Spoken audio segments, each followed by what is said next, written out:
Well, this is taking calms to new extremes. Absolutely like a mirror.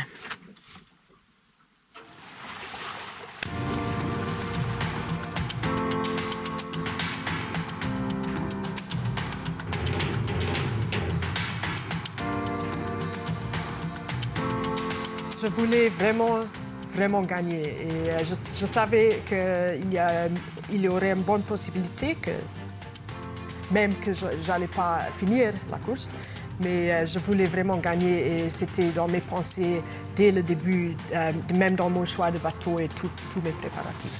C'était très excitant et beaucoup d'émotions à l'arrivée et beaucoup de gens. Après 8 mois de solitude, c'est un grand changement. Mais ça va très bien, je suis toujours encore très émue de l'accueil que j'ai eu en arrivant ici. Sur une course si longue que la Golden Globe Race, je crois que c'est important qu'on profite des moments. Parce qu'on ne peut pas tout le temps être en mode de course, quoi. Mais en même temps, comme moi, Tessier avait dit, son devoir comme marin, c'était de faire marcher son bateau de son mieux.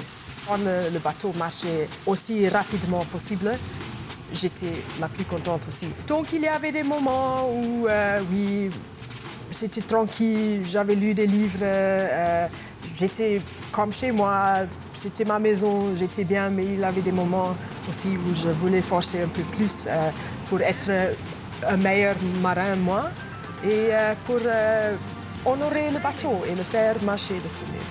Il faut être contente avec sa propre compagnie, quoi. Ça, c'est important. Et il faut vraiment vouloir être là. Je crois que si on part et la seule chose qu'on veut faire, c'est de revenir, ça va être une course très dure.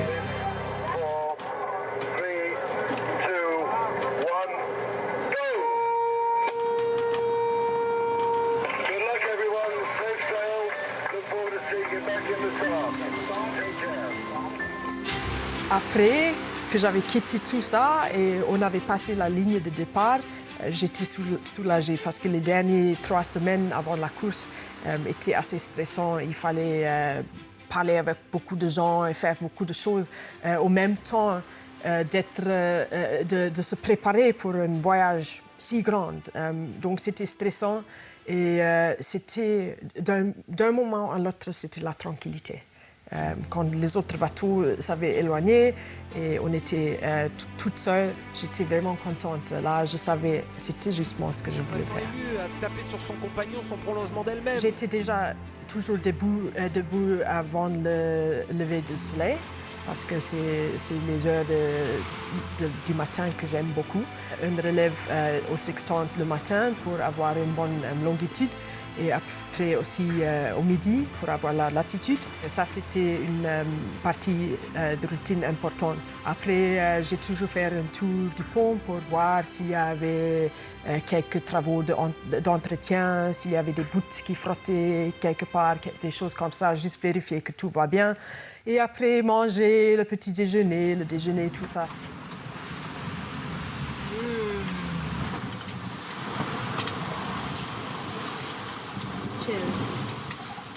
Des petits moments où j'aurais bien voulu appeler quelqu'un, parler avec un ami, mais c'était des moments qui passaient assez vite. Par exemple, j'étais coincée dans les poteaux noirs et j'avais pas de vent. There's not that much wind, but the sea's really unpleasant. There's swell from all sorts of directions and yeah, I'm sure looking forward to getting out of this. Et j'étais frustrée ou peut-être il y avait une tempête qui approchait. Parfois, si j'étais trop frustrée, j'ai sauté du bateau et j'ai nagé.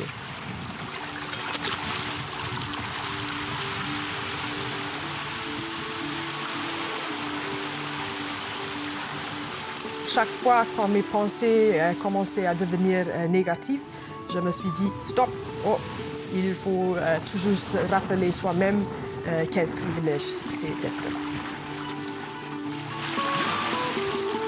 Les animaux m'ont apporté beaucoup de joie. J'avais un moment très fort à Cape Town. J'étais à la dérive toute la nuit parce que j'avais pas de vent. Je me suis approchée trop de la terre. Mais c'était une chance parce que j'avais des baleines toute la nuit et le matin, il y avait cette lumière très jolie sur la montagne et j'ai eu 3 espèces différentes. J'avais des phoques, des dauphins et des baleines, mais vraiment juste à côté du bateau. J'avais plusieurs de moments comme ça qui m'ont vraiment marqué.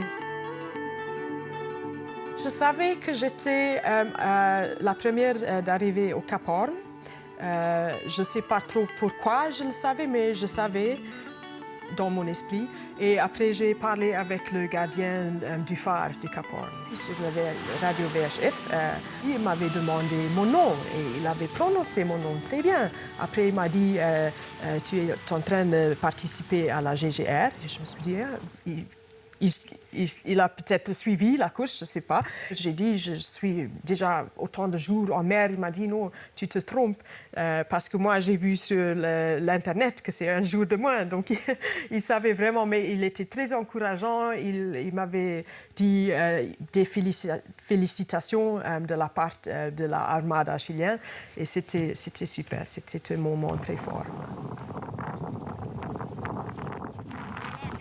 Mais après, je savais aussi qu'Abilash était très près de moi. Je voulais garder la vitesse, mais j'ai resté coincé dans les poteaux noirs pendant ces longues 2 semaines-là. Et après, je ne savais plus s'il était devant moi, derrière moi. Même à l'arrivée ici, quand le vent est tombé, disparu complètement, 7000 avant la ligne de la fin, je ne savais pas que j'étais la première. C'était les gens qui étaient venus envers moi qui m'ont dit « Ah, tu sais, tu es la première. » Et c'était des bonnes nouvelles. Ouais. J'avais eu un message sur le YB3 pour me dire que le bateau de Tapio avait coulé. Si tu peux aller le plus vite possible vers lui. Et c'est ce que j'ai fait.